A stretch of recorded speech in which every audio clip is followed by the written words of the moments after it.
Hi everyone, my name is Reyes, and this is my American culture reaction video. So I read Horace Manner's article, Body Ritual Among the Nacirema. At first I was under the impression that this was some exotic remote tribe I've never heard of, but after reading Professor May's announcement, I realized that the article isn't just about some remote tribe, and it's actually about American culture. Nacirema is actually American spelled backwards. At first, I was kind of weirded out. The way Manner described things like body rituals and charm boxes, I thought I was reading about some unfamiliar, even primitive society. He talks about holy mouthmen, painful rituals, and magical potions. But once I realized the truth, it honestly blew my mind.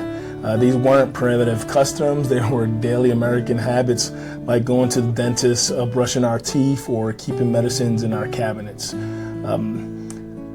Professor Mays explained that this was written during the 1950s when Americans were becoming obsessed with their bodies. Women wanted to look like Marilyn Monroe, and men were chasing these muscular images that you see on social media. You can really see this in Manner's description.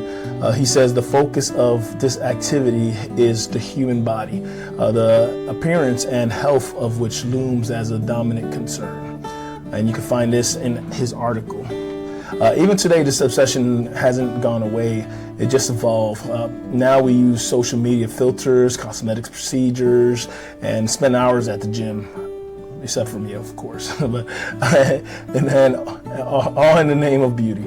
And honestly, I do think other cultures probably see Americans as overly focused on appearance due to social media and other outlets. So speaking of modern rituals, one that stands out in today's culture is social media. From the outside, it might look strange that Americans are constantly posting photos of what they eat, where they go, or how they feel. But for us, social media is a major communication tool. It's how we share our lives and connect with others. Moreau, Campbell, and Greener explains that communication patterns are key to how people express and shape cultural identity. In that sense, social media is a huge part of who we are today. Just like rituals Manner describes, our behaviors on social media has this almost religious devotion to it. And we check our likes the same way Nacirema people check their charm boxes for health and validation. These rituals has definitely changed over time. In the early 2000s, platforms like MySpace and early Facebooks were all about connections with friends. I should know because I was a generation of MySpace. So I definitely know that lost a lot of friends with my top 5 friends, but that's for a different story. But now with Instagram, TikTok, and Snapchat, it's more about personal branding than genuine communication. People are curating how they appear to the world. They're filtering reality, sometimes literally. This shift mirrors what Lee and Leo refers to as cultural intelligence, where people adjust behaviors to fit into social norms, sometimes unconsciously. The way we present ourselves online shows how flexible and adaptive our communications has become in response to cultural expectations.